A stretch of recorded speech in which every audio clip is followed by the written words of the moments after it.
அடிக்கும் நாள் வரைக்கும் கொடை பிடிப்பேன் உன் தாயாக. நீ நீ சொல்லும் கதை நான் நான் கேட்கும் வரை நாமாவும் மாய பறவைகளே. அடிக்கும் நாள் வரைக்கும் கொடை பிடிப்பேன் உன் தாயாக. நீ நீ சொல்லும் கதை நான் நான் கேட்கும் வரை நாமாவும் மாய பறவைகளே. நீ நீ சொல்லும் கதை நான் நான் கேட்கும் हे बघा वரை मित्रांनो, मी तुम्हाला नदी दाखवत आहे. याचं नदीचं नाव गोकुळणी नदी असं नाव ठेवलेलं आहे. ही आटेगाव येथील आहे. हे तुम्ही बघू शकता. काल पाऊस झाल्यानंतर पाणी काही तुंबलेलं आहे. आपण आता इकडं वर जाऊ. आपण पाहू आता आपल्याला काय भेटतं. खूप अवघड आणि अशी परिस्थिती नदीमध्ये आहे. याच्यामध्ये खूप भयानक आवाज आणि काही चिमणीचा आवाज पण येतो. हे पण आपण हे बोकर आहे. आपण याला खाऊ शकतो. हे खूप सारे आहे. त्याच्यानंतर हे बघू शकता सीताफळ इथं आहे. सीताफळ भरपूर आहे.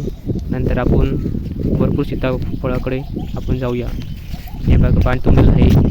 इकडे थोडंफार ओलं आहे. टेकड असल्यामुळे इकडे पाणी तुंबलं नाही. हे बघा सीताफळ, तुम्ही सीताफळ बघू शकता.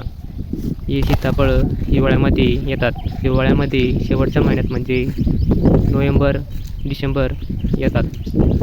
इकडं बघू शकता. इकडं पाणी तुंबतं आणि शेतातून पाणी येतं. शेतात खंगळलेलं आहे, याला असं म्हणतात. आणि इकडं थोडंफार गुफा आहे.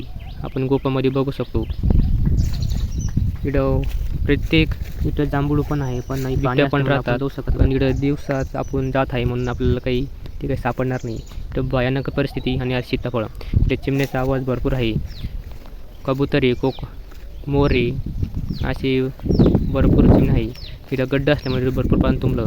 हे बघू शकता. इकडे सीताफळचं खूप झाडं आहे. तेवढे लागेल तेवढे सीताफळ बी इकडं भेटतील. आणि संपर्क करा आणि यावंच लागतं नदीमध्ये फिरायला.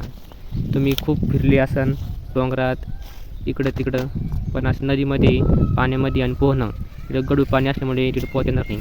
हे बघा किती खतरनाक नदी आहे. झाडं झुडपं इकडं आपण जाऊ बी शकत नाही. आणि इकडं गेलं तर आपल्याला साप बी दिसू शकतो. भरपूर साप आहे.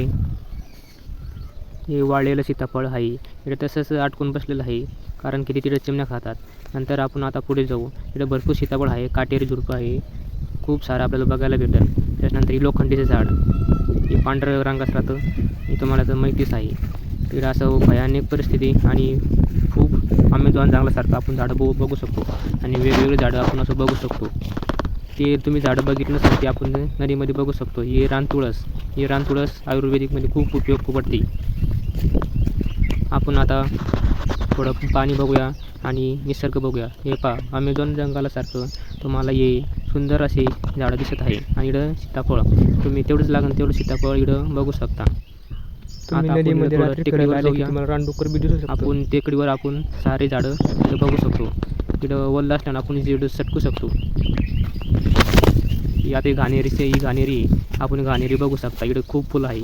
आता हे बघा किती झाडं सीताफळं, तुम्ही तेवढं लागेल तेवढं बघू शकता. आता चला आपण नदीमध्ये जाऊया. Tata bye bye.